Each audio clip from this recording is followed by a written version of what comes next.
All right, let's get into it. Today, we are tackling the final challenge of the AP History exam, the long essay question, or LEQ. We're going to break down the complete strategy you need to absolutely conquer it, point by point. Seriously, think of it like this. You're in the fourth quarter. You're at the end of this marathon of an exam. It comes last, after you've already done multiple choice, short answers, and the DBQ. This is where you got to dig deep and show them what you're made of. So here's our game plan. First, we'll talk about why the LEQ is such a big deal. Then, we'll look at the anatomy of the thing, what to expect.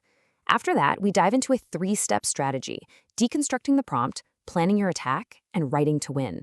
And stick around, because we're even going to cover how to snag that super tricky complexity point. Okay, so why do I call the LEQ the final boss? Well, it's because its weight on your final score is huge, especially when you consider when you have to write it. Yeah, you heard that right, 15%. This one single essay is a massive chunk of your total AP exam score. So, you can't just phone it in. And to top it off, you've got a recommended 40 minutes to get it done. 40! That is not a lot of time, which means having a rock-solid, efficient strategy isn't just nice, it's absolutely crucial. Let's be real for a second. By the time you get to the LEQ, your hand is cramping, your brain feels like mush. You've been at this for hours. But here's the thing. Pushing through that wall, that exhaustion, is what separates a good score from a great one. This is your moment. So what does this final boss actually look like? To beat it, you first got to know what you're up against. Let's break down exactly what you're going to see on the page come exam day. Okay, here's some good news. The best part about the LEQ, honestly, is that you get a choice. You'll see 3 different prompts, and each one focuses on a different historical period. You only have to pick one.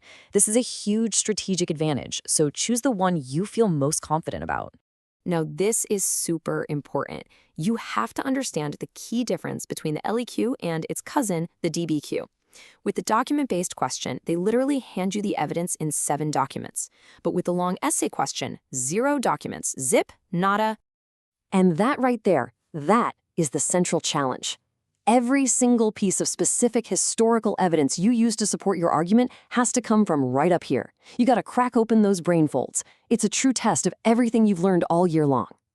All right, let's get into the nitty-gritty of the strategy. Step 1. Before you even think about writing a sentence, you have to dissect the prompt. I mean, really tear it apart.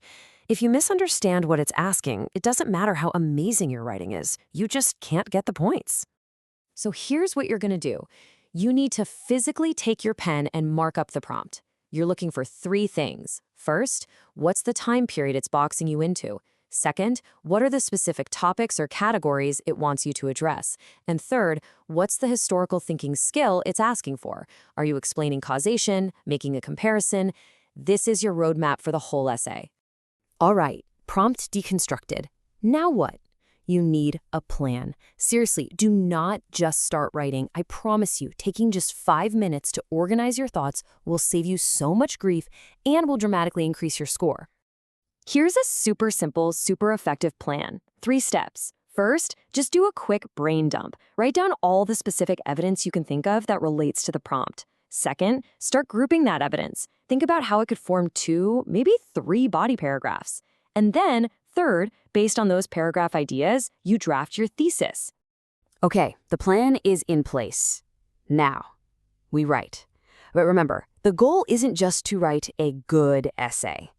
The goal is to write an essay that earns every single possible point on that official scoring rubric. So let's look at how you get those points.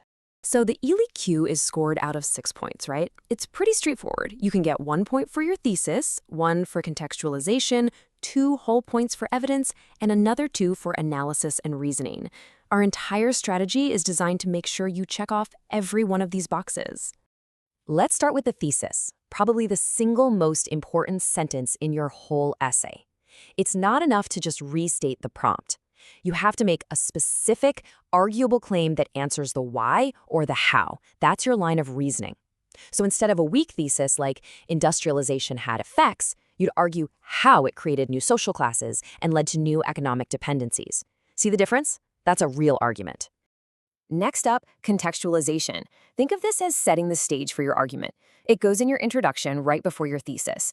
You're basically painting the bigger picture, what was going on in the world or that region that led up to the events of the prompt. It helps the reader understand where your argument is coming from. All right, the bulk of your essay, your body paragraphs, this is where you rack up those evidence and analysis points. You need to provide at least 2 specific pieces of historical evidence. But, and this is the key, you can't just name drop a person or an event. You have to explicitly explain how that evidence proves the argument you made back in your thesis. Connect the dots for the reader.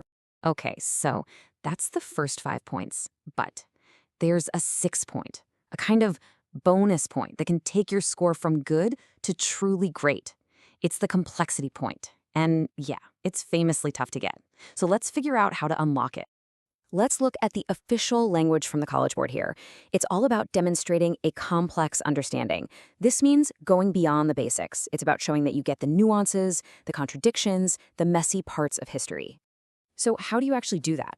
Well, you've got a few options.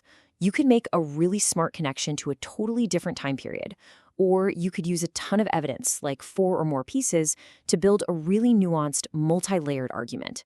Or you could explain multiple causes of something, or even explore both the causes and its effects. The key is to show you're thinking on a deeper level. So there you have it. That's the blueprint, the game plan for mastering the LEQ.